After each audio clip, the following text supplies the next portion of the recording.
Hello बच्चों, कैसे हैं? आज बच्चों केमिकल इक्विलिब्रियम में हम लोग पढ़ेंगे application of law of mass action, है ना। वेयर डेल्टा एक्स में भी जीरो। नज़र रखेंगे बोर्ड पर, 100% की गारंटी है। समझ में आएगा और नहीं समझ में आएगा तो भी समझने का प्रयास करेंगे, ठीक है। रेगुलर क्लास करते रहिए, अनवरत प्रयास कीजिए और अभय सांडिल्या पर विश्वास कीजिए। तो बच्चों आप भी लिखिएगा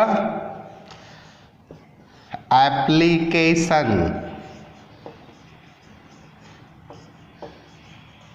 of law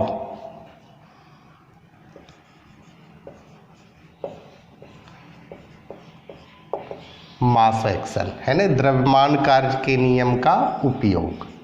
where delta x में बी जीरो, है ना। कहता है बच्चों डेल्टा एक्स में भी जीरो जब रिएक्टेंट के मोलों की संख्या इक्वल हो प्रोडक्ट के मोलों की संख्या के, है ना। यानी रिएक्टेंट एंड प्रोडक्ट दोनों तरफ नंबर ऑफ मोल इक्वल हो तो डेल्टा एक्स में भी हमेशा जीरो होगा। और जब डेल्टा एक्स में भी जीरो होगा तो Kp इक्वल होगा Kc के, Kp बराबर Kc, है ना। तो वैसा रिएक्शन को लेंगे जिसमें डेल्टा एक्स का मान जीरो होगा। जैसे है बच्चों H2 plus I2 reversible dash देंगे, चूंकि हम लोग केमिकल इक्विलिब्रियम पढ़ रहे हैं, है ना। 2HI डेल्टा एक्स निकाल लीजिए, है ना। डेल्टा एक्स दो मोल है प्रोडक्ट और reactant 1 mole H2 and 1 mole I2, दोनों को जोड़ेंगे 2 मोल होगा। यानी डेल्टा एक्स बराबर क्या होगा? जीरो। और जब डेल्टा एक्स बराबर जीरो होगा तो Kp बराबर क्या होगा? Kc होगा। ये तो बच्चों हम लोग ऑलरेडी पिछले वीडियो में पढ़ चुके हैं। आज हम लोग देखते हैं, है ना, application the law of mass action, है ना। Application the law of mass action. तो बच्चों बोर्ड पर नजर रखेंगे, 100% समझ में आएगा, ठीक है। टाइम अगर 0 सेकेंड लेते हैं, है ना, टाइम को अगर 0 सेकेंड लेते हैं तो मान लिया A है, H2 है A मोल, है ना, और I2 है B मोल। इसलिए दोनों को A भी माने हैं, क्योंकि दोनों एक एक मोल है ना, समान है। इसलिए एक को A मोल मान लिए हैं, दूसरे को B मोल। और टाइम 0 सेकेंड है तो प्रोडक्ट तो बनेगा नहीं। प्रोडक्ट बनेगा बच्चों? नहीं बनेगा। आफ्टर T सेकेंड, है ना, आफ्टर T सेकेंड, यानी जैसे जैसे समय लगेगा रिएक्टेंट डिक्रीज करेगा और प्रोडक्ट इंक्रीज करेगा। तो कहता है A हो जाता है A माइनस एक्स और A हो जाता है B माइनस एक्स और A हो जाता है 2x T सेकेंड के बाद। अब यहां हम लोग लिखते हैं suppose that volume of the reaction is V litre, है ना। मान लिया इस रिएक्शन का वॉल्यूम है बच्चों V लीटर, है ना। तो इसको कंसंट्रेटेड फॉर्म में क्या करेंगे? A minus x divided by V, है ना, B minus x divided by V 2x by V, है ना। अब हम लोग क्या करेंगे इसके बाद? Apply law of mass action. Law of mass action को अप्लाई करेंगे। यहाँ लिखेंगे applying the law of mass action, यानी एक्टिव मास, द्रव्यमान कार्य के नियम को अप्लाई करेंगे तो Kc क्या हो जाएगा? Kc बराबर प्रोडक्ट का कंसेंट्रेशन डिवाइडेड बाई रिएक्टेंट का कंसेंट्रेशन, यानी HI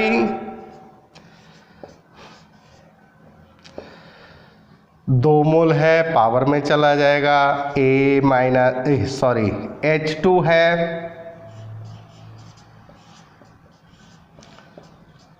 I2 है ना। अब है बच्चों ये सब का वैल्यू हम लोग बैठाएंगे, लेकिन यहाँ तक पहले नोट कर लीजिए।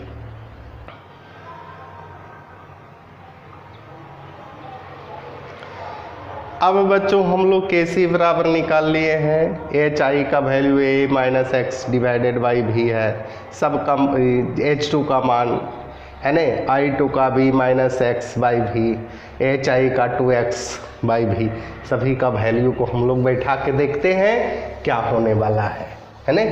नज़र रखेंगे, जो भी होने वाला है आपको समझ में आएगा, और एक बार समझ में आया तो न्यूमेरिकल खटाखट बनेगा, है ना। अब बच्चों यहाँ लिखेंगे KC बराबर HI के जगह पर हम लोग लिखेंगे 2x डिवाइडेड बाई V का स्क्वायर, है ना। इसके बाद H2 है A minus x divided by V, I2 है B minus x divided by V। हो गया। अब इसका कैलकुलेशन कर दीजिए। KC बराबर 4x स्क्वायर हो जाएगा डिवाइडेड बाई V स्क्वायर हो जाएगा, यहाँ हो जाएगा A minus x by V, B minus x by V। अब देखिए V इंटू V स्क्वायर दोनों क्या हो गया बच्चों, कैंसिल हो जाएगा, होगा कि नहीं। तो KC बराबर क्या होगा, 4x square divided by A minus x, आई हो जाएगा B माइनस एक्स। यही आपका फॉर्मूला आया बच्चों, ठीक है। अब बच्चों यहाँ देखिए रिजल्ट में हम लोग वॉल्यूम को लिए थे, है ना। रिजल्ट में आपका वॉल्यूम आ रहा है, इसका मतलब क्या हुआ कि इस प्रकार के रिएक्शन में, यानी में भी डेल्टा एक्स में भी जीरो, जितने भी रिएक्शन डेल्टा एक्स का मान जीरो आएंगे, है कि नहीं, उसमें वॉल्यूम का कोई प्रभाव नहीं पड़ेगा, है ना। तो लिखेंगे हम लोग रिजल्ट में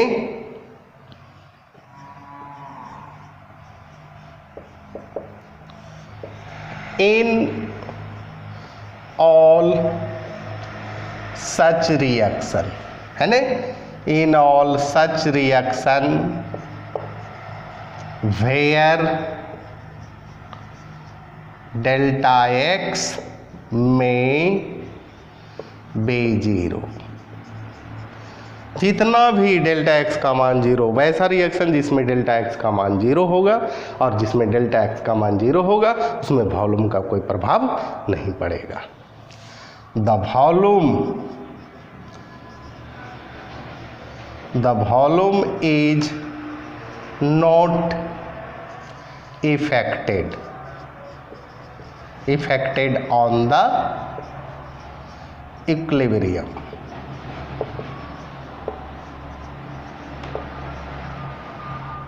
समझ में आया बच्चों, है ना। वॉल्यूम देखने आ रहा है, शुरू में हम लोग वॉल्यूम लिए A minus x by V, B minus x by V, 2x by V, लेकिन रिजल्ट में वॉल्यूम नहीं आ रहा है, यानी इस प्रकार के रिएक्शन में वॉल्यूम का कोई प्रभाव नहीं पड़ेगा। अब थोड़ा सा और जान लीजिए, वी नो दैट, हम लोग जानते हैं क्या, V इनवर्सली प्रोपोर्शनल 1/P होता है, किसके अनुसार, यहाँ लिख लीजिए, वायल्स लॉ। वाइल मीन्स क्या होता है, हीट, है ना। At constant temperature the volume is inversely proportional of pressure, pressure के व्युत्क्रमानुपाती होता है, लेकिन टेम्परेचर कांस्टेंट होता है ना। अब देखिए वॉल्यूम अगर इंक्रीज करेगा तो प्रेशर डिक्रीज करेगा, वॉल्यूम डिक्रीज करेगा तो प्रेशर इंक्रीज करेगा, और वॉल्यूम जब जीरो हो गया तो प्रेशर क्या होगा, प्रेशर भी जीरो हो जाएगा। Hence pressure is also not affected on the equilibrium. तो आपसे पूछेगा वॉल्यूम और प्रेशर का प्रभाव क्या पड़ेगा, कैसे रिएक्शन में, जिसमें डेल्टा एक्स का मान जीरो होता है। और डेल्टा एक्स का मान जीरो कब होगा, जब प्रोडक्ट के मोलों की संख्या इक्वल होगा रिएक्टेंट के मोलों के संख्या के। नोट किया जाए बच्चों। तो बच्चों समझ में आया। Application of law of mass action हमेशा याद रखिए, रेगुलर क्लास कीजिए, अनवरत प्रयास कीजिए और हमेशा अभय शांडिल्या पर विश्वास कीजिए, है ना। इसी के साथ धन्यवाद।